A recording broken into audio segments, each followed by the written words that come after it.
Assalamu alaikum, everybody. Thank you for joining us. Today we're going to be talking about this interesting book, The Enduring Hold of Islam in Turkey, with David Tonge, who's the author. And just a brief introduction, David has been a very seasoned journalist, and he's actually lived more than half of his life in Turkey. So he is Turkey-based, and he's been a foreign correspondent for the BBC, for The Guardian, for The Observer, and I think diplomatic correspondent for the Financial Times in London as well. He's an author, he's a researcher, he's a consultant, and he's also the author of a book called The Kremlin's Confidant, which sounds very intriguing. But David, welcome to LLF and to Pakistan. And the book, The Enduring Hold of Islam in Turkey, is about the revival of the religious orders and the rise of Erdogan. So, fascinating how you've looked at the networks of religion and religious brotherhoods. And that is, a century after the sort of Ataturk and abolition of the caliphate, the move towards secularism. You have these very strong networks. Now, how did you come on this subject, and what were the things, if you just tell us a little bit about the book, and what were the things in your research that was surprising to you? That's several questions. I've been living in Turkey for many years, and when you reach a certain age, you do things like make gardens, or you fall in love with opera, or you read crazy literature. And for about 20 years, been trying to find something which I could write about Turkey, which wasn't just your standard, in this period, that happened, that happened, that happened. And I'm not quite sure how the issue came up. It really was to do with how did Islam come to Turkey, was my original question. And it was so interesting, the way that the Islam that came to Turkey didn't come from the Middle East, it came from Khorasan. It's not an Arabic Islam in Turkey, it's a Persian Islam. And the Persian, obviously,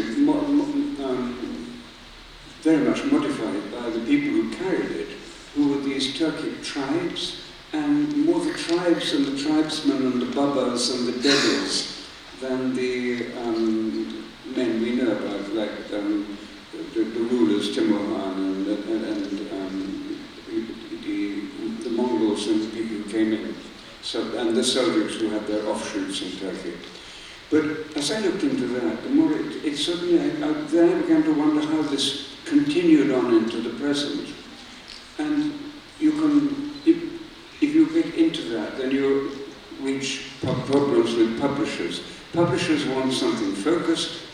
I ended up with a manuscript of 250,000 words or something, and I realized that actually the most interesting thing was how did it change at the present. And since I'm a person who all my life has been interested in politics and the way that politics is managed, I was interested in how politics was being affected by Islam. And I realized that although I've been reporting on Turkey for many years for BBC, Observer, International Herald Tribune, Guardian, when I went back, it was a different Turkey that I was dealing with. The governance of Turkey had changed. The people who were my friends, my partner at the time was had been married to the grandson of the Caliph, the last Caliph, and we knew all these things, but things were changing around us. And so I started going back, and I realized that the reforms of Ataturk are not the reforms that we read about. They start in that direction, but they don't continue in that direction. And even in their start, they are very different, because, for instance, Mustafa Kemal himself, and he only gets called Ataturk in 1934, Mustafa Kemal himself was knew a lot about religion. He got up on the mihrab, and he gave a speech in a mosque, and if he hadn't known Islam and the literature of Islam, and actually the literature of the mystics as well as he did, he would not have been able to persuade his parliaments to enact the changes that he wanted. So that it started really looking at the world of politics and Islam and Ataturk, and then you get back into how the Republic changed. And certainly the Republic initially, the first parliament, was 1923-25, I think, two-year period, or maybe 22-24, I'm sorry. It was full of religious people. Now that's very interesting, because the impression is that with the Republic, the secularization project was very harsh, almost, the delinking from religion. But that comes with the second parliament. But with the first parliament, there are so many men of religion in it, and Kurdish leaders, because these were the alliances that he needed to build the national movement against still an occupation force. Because don't forget that for Turkey, the First World War didn't end in 1918. It ended in 1922. We had the Greek invasion. We had the British occupation. The British occupied Istanbul until 1923. There's a wonderful description of them. When they left the Coldstream Guards, or Grenadier Guards. I think it's the Coldstreams. Their band was playing the march "Long Live Mustafa Kemal," which I think is rather touching. They spent all their time fighting and trying to arrest him and prorogue him. But that first initial period was one where he needed to compromise with the past, and then to persuade. He wasn't against religion. He was against the abuse of religion. He was against people who didn't understand their religion. I remember, I'm sorry, I'm talking a lot, but maybe that's my job. But I remember a friend of mine who was a colonel, a retired colonel, and he had been an aide-de-camp of Ataturk in about 1936 in the presidential palace in Çankaya. And Ataturk used to go out riding in the early morning after a full night of drinking, and was out there, out on the lakes, and he suddenly saw a peasant kneeling beside the lake, in the sands beside the lake, using the sand beside the lake to do his ablutions. Mr. Kemal was furious. He got off, he said, "Don't you know how to do this properly? Let me show you." And it was the peasant suddenly seeing and realizing who was teaching him how to do his prayers was absolutely traumatized. But the point was that, if there's water, you use water. You don't play around with sand and things.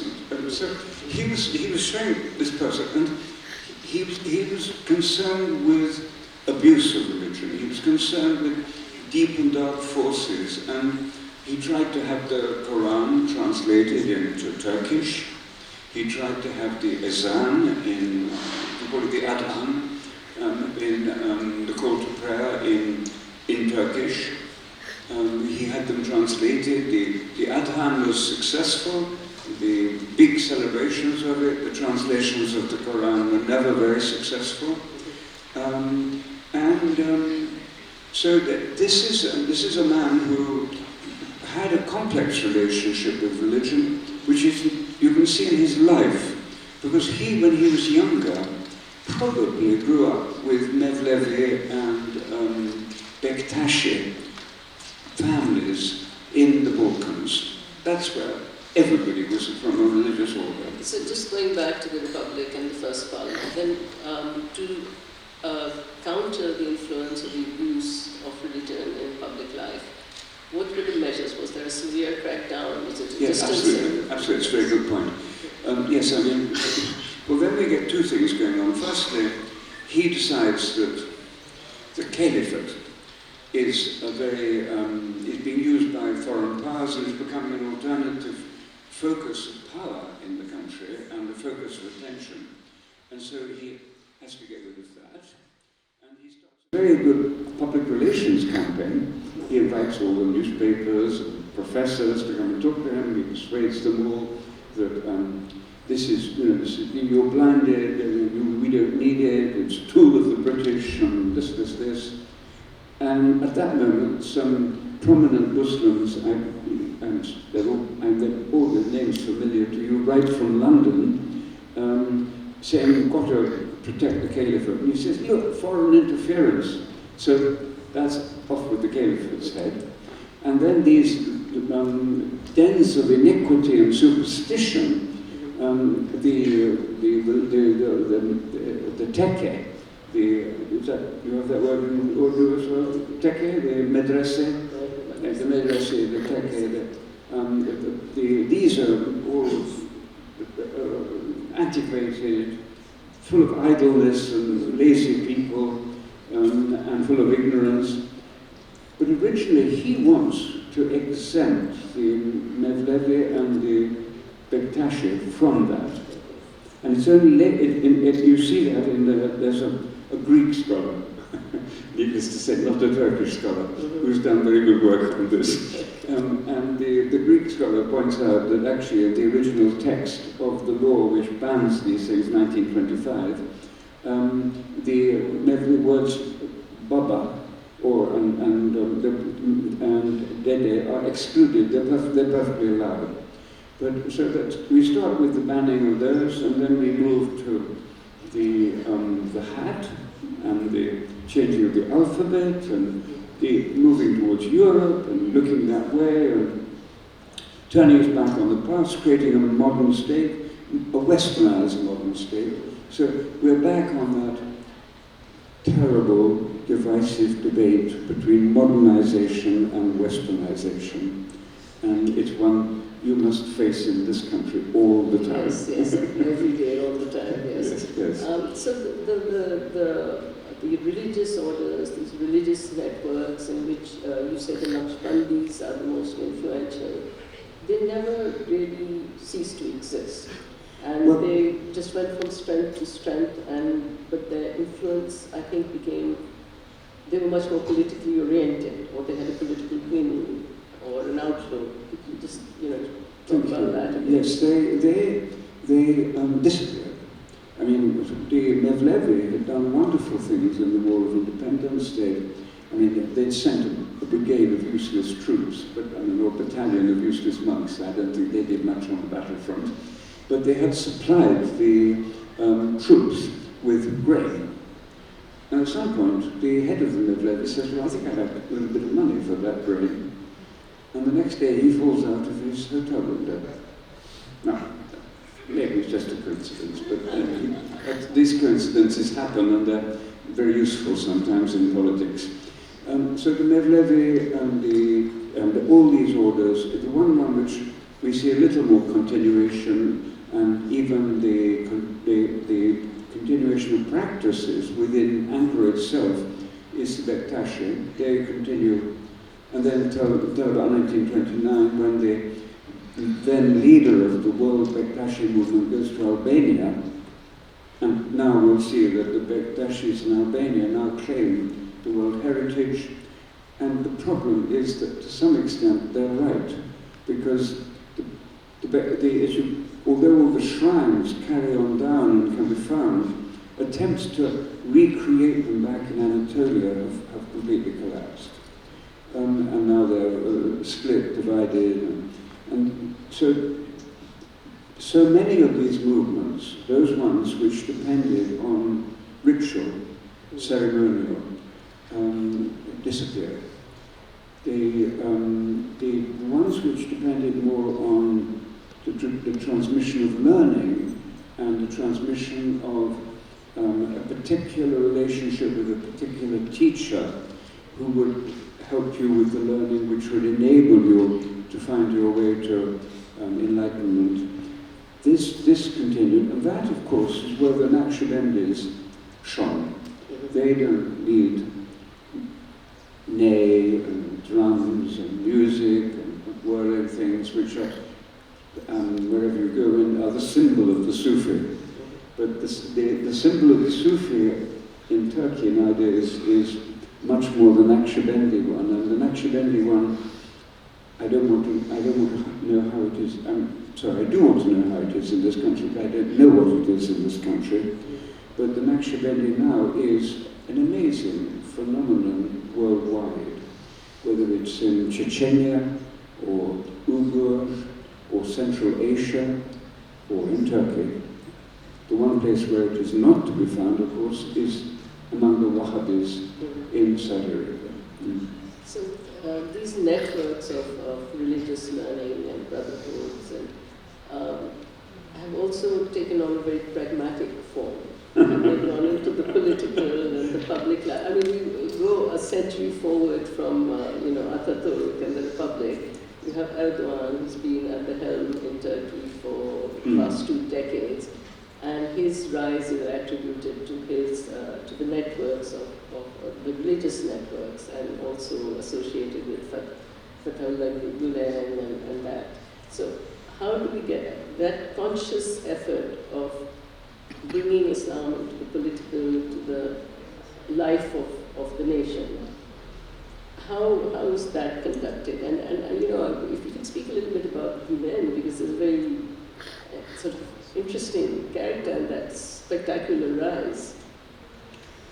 Shall we start with let's deal with Gulen first. Okay. Because the commercialism of the existing networks is a different factor. But Gulen is a man who draws on slightly on Qadiri, slightly on Naqshbandi sources, and really creates almost a faith movement of his own. And so there he is doing these extraordinarily extravagant performances in the mosques of Izmir in the late 1970s. People are falling down, people are coming and saying, "I saw God and He's beside you," and he was a great performer. But he was a great schemer, and he gets arrested, but he's also, by this time, made some very good friendships. The military don't like him. They give him a 6-year prison, or they seek to arrest him. But there he is, wandering around Ankara freely, and he becomes a great friend of. He's very good at influencing Turgut Özal. And so Turgut Özal takes him off to Central Asia, and before we know where we are, there are all these Gulenist schools in Central Asia. Özal is sort of what time frame? I'm talking of from 83 onwards, yes. So from 83 to 93 is Özal's period in power, but he himself had been linked to the Naqshbandis for a good 20 years before that, but to a different strand of them. But he sees Gulen as being an instrument for spreading the Turkish message. And so to him, it's partly about religion, but it's also about Turkishness and about power. And it was amazing in that period, if you wanted to know where Turkish Airlines was going to open a network, you went and asked Mr. Gulen, because that was where the schools were going to be, where they were all writing. And but Gulen had his own agenda, and his agenda was penetration of the security services. And he did that from a very early age, a very early stage, by getting hold of exam questions, and with his schools, giving these exam questions to the students, so that the students from his schools were favored in the exams, and then of course they would go to him, they would present their sword, they'd say how wonderful, and they were his for life. That's very interesting. So they prepped them, they facilitated them, and they infiltrated the police. And then in 1999, there's this famous or infamous video when he's there talking about we must infiltrate the arteries of the nation. We must not be another Algeria. Sometimes the retreat is a strategic necessity, but we will win, etc., etc. So this great scheme, which eventually carries forward, is a long time coming, and it's about controlling the state. It's totally different from all the other ones, and it's an outlier, and its consequences that he's also become a very successful manipulator of people. He's got a lot of money together. He's got media newspapers. He's a great organizer. And Erdogan, as a fledgling politician, needed the newspapers, and certainly they supported him in the early years. And that alliance of media and Islam and Gülen and Erdogan continues really through until about 2011, 2012, when Gülen starts getting a bit too pushy, and he starts asking for more deputies, and he starts nominating deputies and asking for more things, and judges and this and that. And he wants more of those than Erdogan wants to give. And then slowly the tensions build up, and then we have this amazing series in December 13, I think it is, when suddenly the police are arresting a whole range of people. And there's this wonderful tape, which I think is probably, we don't know whether it's a fake or not, when Erdogan's son is heard saying, well, I got rid of most of the money, but there's still 30 million euros, what do I do? It's still there out on internet, on YouTube somewhere. The problem with Fethullah Gülen is so much faked and manufactured evidence, so many careers were destroyed by him, that those tapes may well be manufactured. But when you come to the money, Gülen had so much influence because he was basically presiding over a business empire. There was the media, there were schools. Where did the funding come from? From from this new generation of businessmen of Anatolia, many of them. But it was very widely spread. He had a lot of followers. I mean, there are not many statistics on the following of the Jamaat or the Tariqat. Tariqat is really quite a strict word. It implies there's a silsile, and it implies a definite continuation of learning from one generation to one leader to another with a proper succession. So this is more of a Jamaat, it's more of a brotherhood. And he had an incredible number of followers, and he was very popular. He was, of course, was it only his strength? Was he actually a creation, or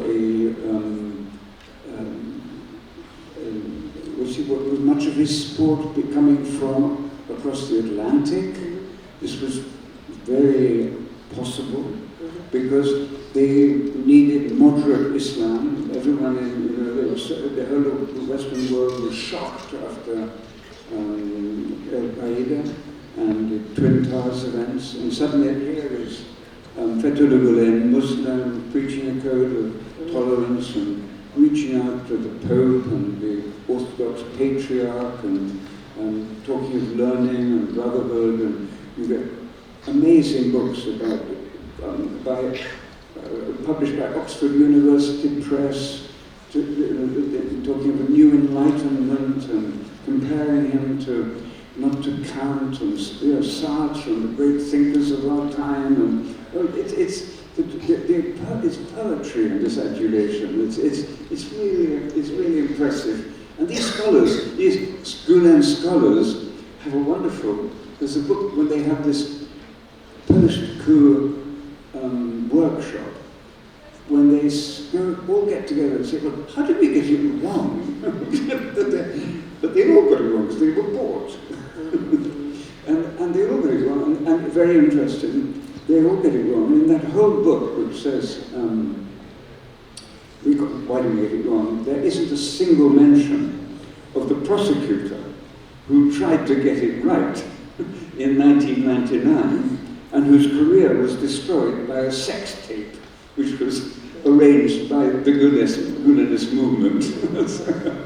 So the influence of the Gulenist movement was, frightening, actually. Very frightening. Very frightening. The extent of the involvement of, say, Western agencies or And powers, it's we don't know much about. But I was struck when you talked about Mustafa Kemal and the Republic and everything, some of the kind of outlines and the strictures of the new Republic, like you mentioned the headgear. So yes. Headgear, banning of yes. turbans and any headgear which symbolize status and wealth and things like this, to very democratizing kind of just a cap or whatever. So things like that, they sound very socialist. So in the Cold War years, was that a factor in the growth or the rise of the religious networks during the Cold War, do you think? Well, Turkey had a very difficult 1930s, and very different from Europe. It was, Mustafa Kemal was quite happy to work with Russia briefly, but very briefly. And they killed the leaders of the Communist Party, and the Communist Party was banned from 1925, I think, or something. And they weren't allowing any dissent. And so the relations with Russia were, they tried some central planning. They liked all that central planning stuff. But Mustafa Kemal was about control. And particularly after there was this plot on his life, which of course meant, the great thing about plots on your life is you can then attack anybody who's being criticized in any way, even the loyal opposition, which you said, we need opposition, you go and say, no, we don't need you anymore. And particularly when the loyal opposition gets rather big meetings, that's not good. So there is it becomes much more of a dictatorship in that period, and that dictatorship continues to crack down on religion through the 1930s, through the 1940s, but there are voices coming up. And there's some literature which is beginning to combine nationalism and religion. And this, of course, is not something that the Khadiris or the Mevlevis or any of the other great movements, the great Sufi movements of the time would do, of the olden times would do. But the Naqshbandis were very good at working with the rulers, and for them to combine with nationalism was something which was very natural. And so we see that in this movement which comes up of a religious movement, there's always nationalism mixed up with it, as an alternative to the Kemalist discourse.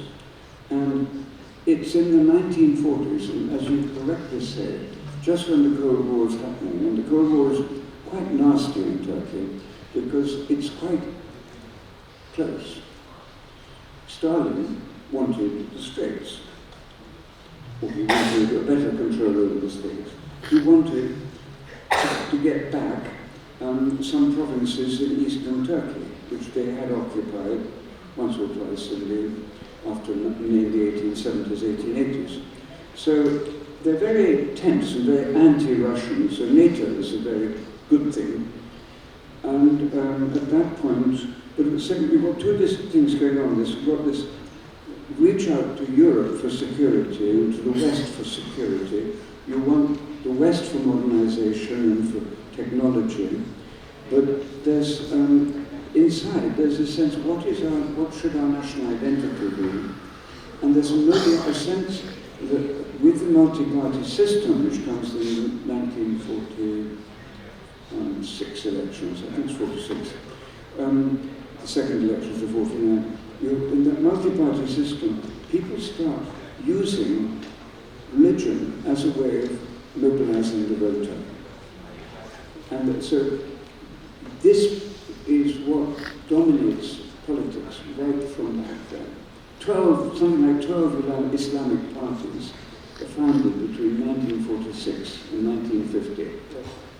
And then the Democrat Party came along, we have Adnan Menderes, and we're in familiar territory.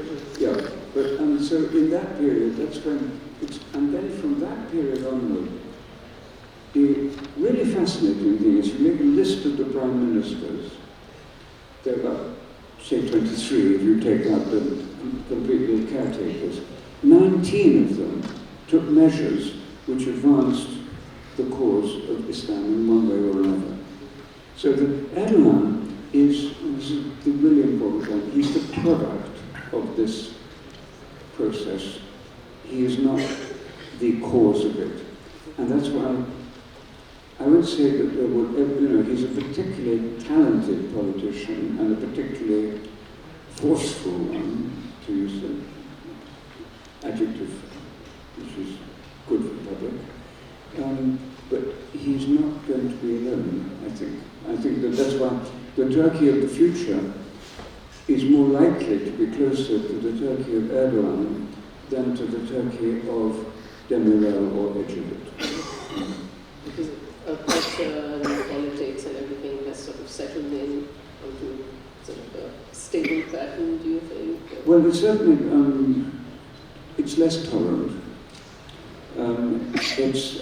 That lack of tolerance is seen in approaches to alcohol, the obvious ones, to much more use of the headdress, tremendous use of Quranic courses and of the Imam Hatip Lycée, the Imam Hatip high schools. So religious education is very important.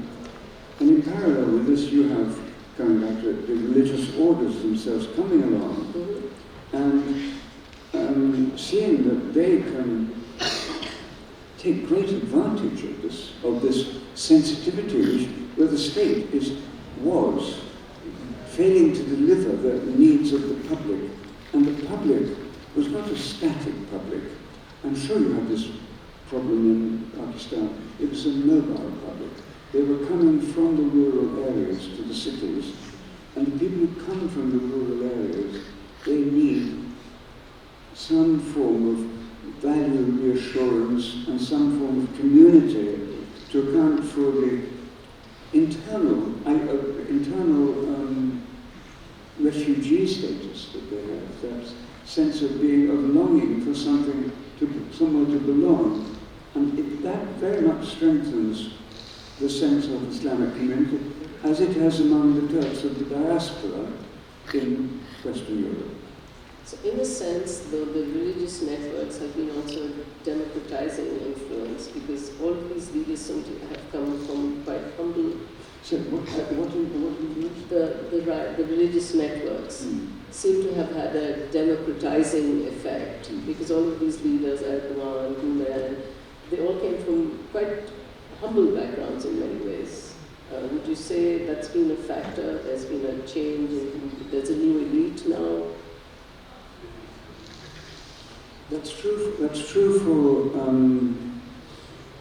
for all except one, and the one interesting, the one which Erdogan's in the end closest to, which was the Iskender Pasha.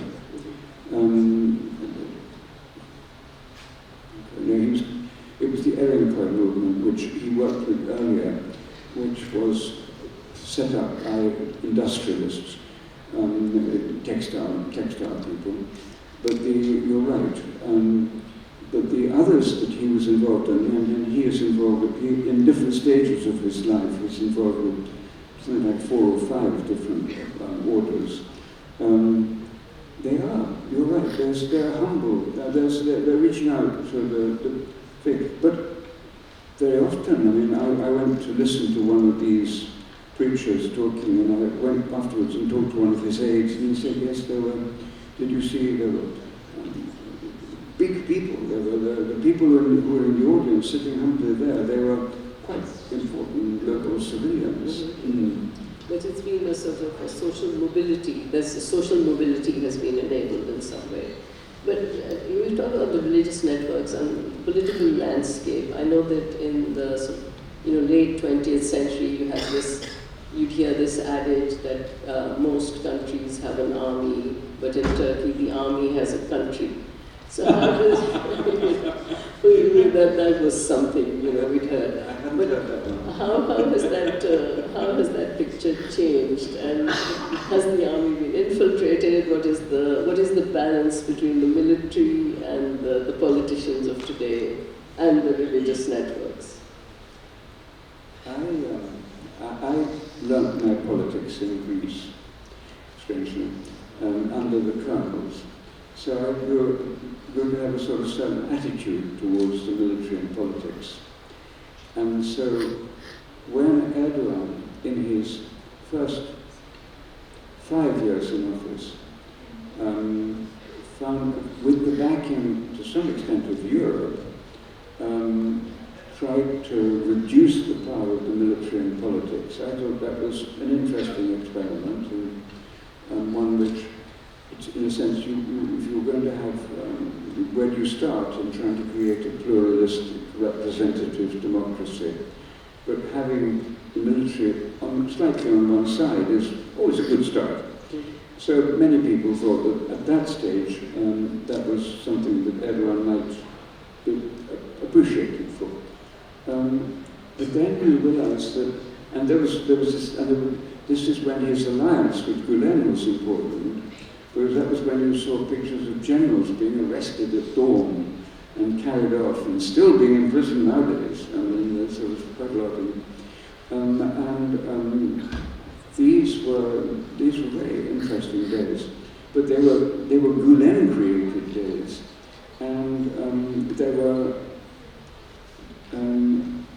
they mean now that the army is the laws have changed, the practices have changed, the power of Erdogan has changed, and the role of the military at the moment is, I think it's known that your adage doesn't hold as much as that the poet would wish it did. Okay. So there's been some kind of change. Oh yes.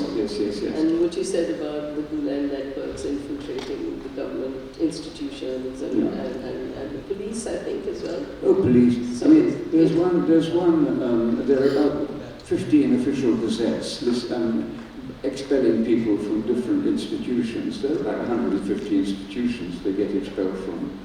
And there's, it's quite shocking how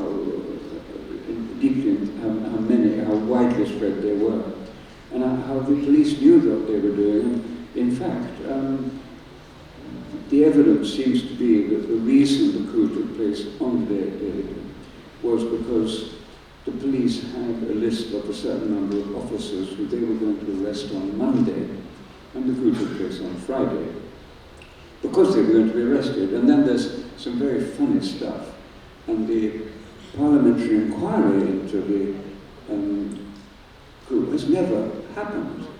It's never finished. The key witness, I think, and I think this is right, the key witness was an Air Force sort of captain or something, who comes along to the head of security services and said, look, there's some funny stuff going on in my base. And at 2:30 in the afternoon, and at 6 o'clock, the head of the security services goes to the chief of armed forces, and at 8:30 things start happening. But there's some very strange time spans. That man's name has never been published. His witness testimony was never taken. And so they're very weird things. So the whole question of that coup is still bizarre, but I tend to think that there's no doubt about it. Who would have been the beneficiary? But what would have been his program? Did he want, he's such a cockroach of an individual. He was always in the background. If ever you shone a light, he disappeared. He was never on the board of any of his institutions he controlled. You're talking about Gulen, yeah? Yes, I'm talking about Gulen. Literally, he was a cockroach. He was there in the background and disappearing when you looked. It was a very interesting figure. It is very interesting because from what you described, the clarity of his agenda is, amazing. Amazing clarity. But what is the aim? That's what, I mean, okay, most of these religious organizations talk about being their aim to create, but the Suleimanji, who follow this preacher, who is a very effective preacher. How long do we have? We have about 10 minutes. Okay, their aim was to first to convert people to Islam, to change the people, a bit like the Sayyid Nur, and he was a great poet and writer. But they wanted to create an Islamic consciousness but the idea was to make the people Islamically conscious so that an Islamic state could emerge. But their aim was an Islamic state probably ruled by the Sharia, but with Islam dominant. But it wasn't about their power. It was about creating a world of a jamaat of believers.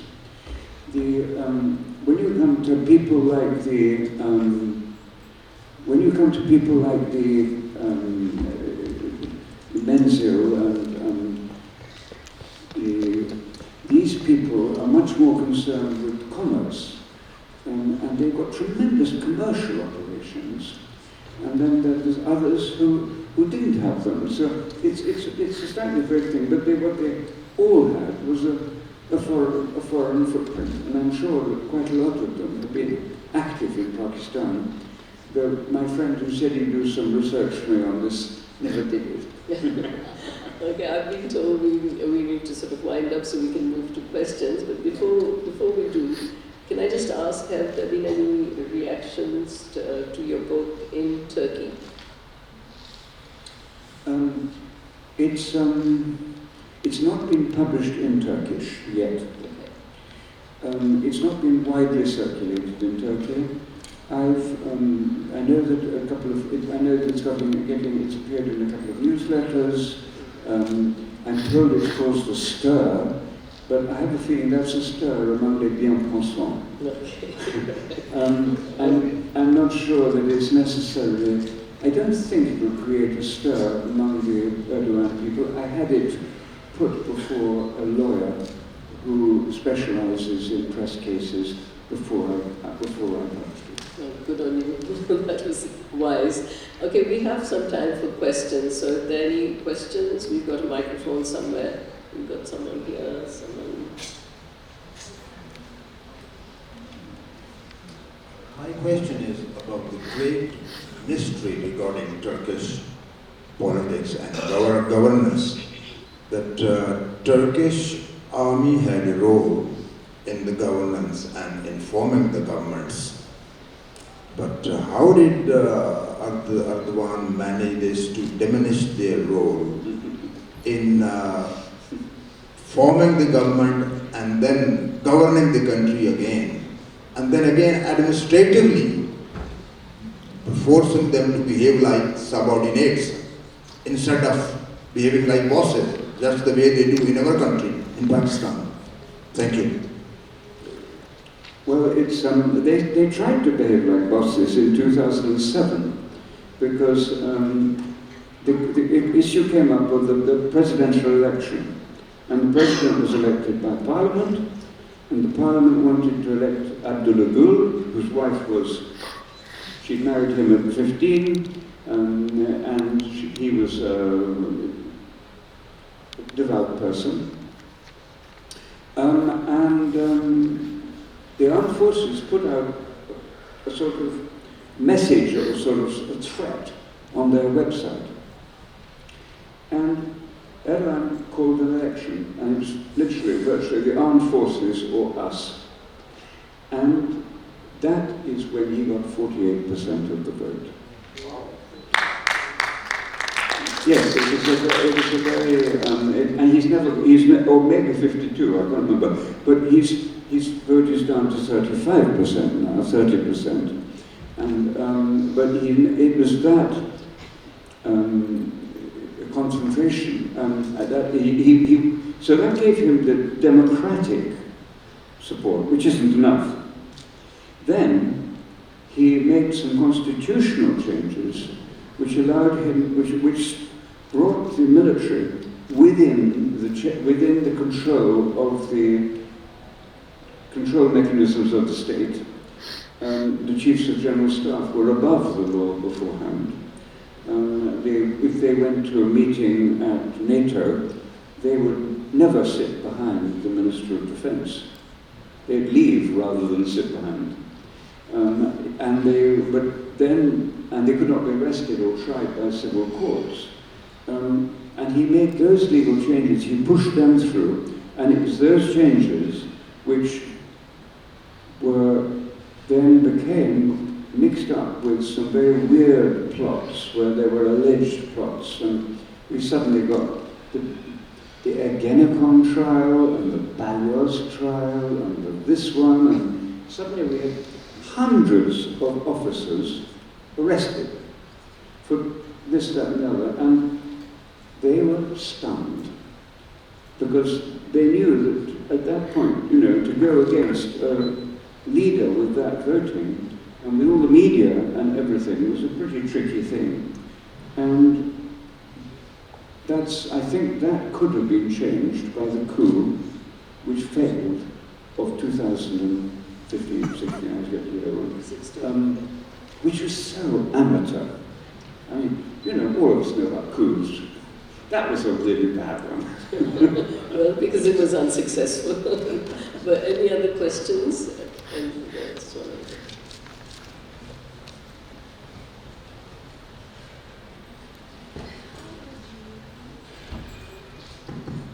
How would you describe the relationship between the Naqshbandis and the Mevlevis in Turkey with each other?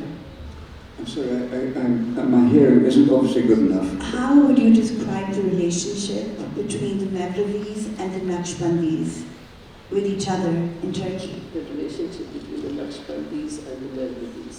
How would you describe that? I think virtually zero.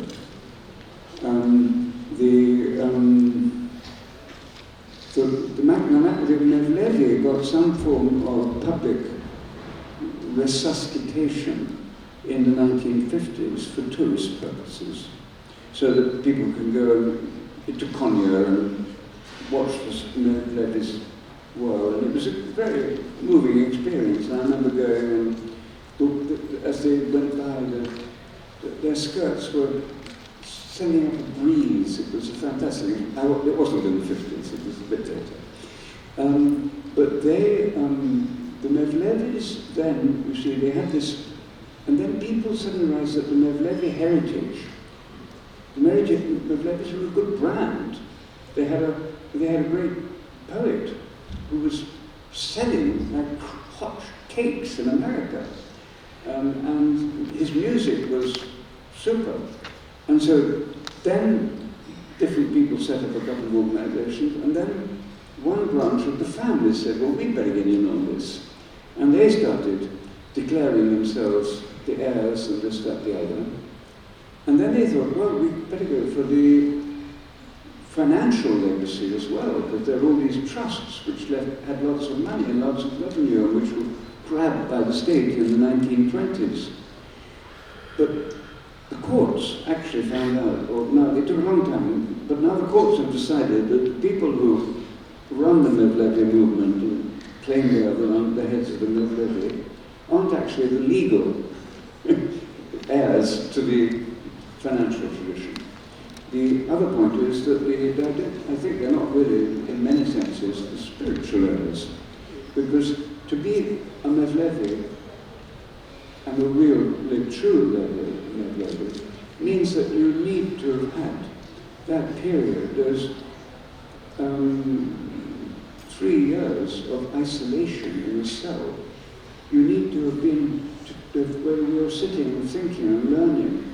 You have to have the isolation, you have to have the tradition of being passed on, of passing on from one Khalifate. You need to be, ijazat is very important.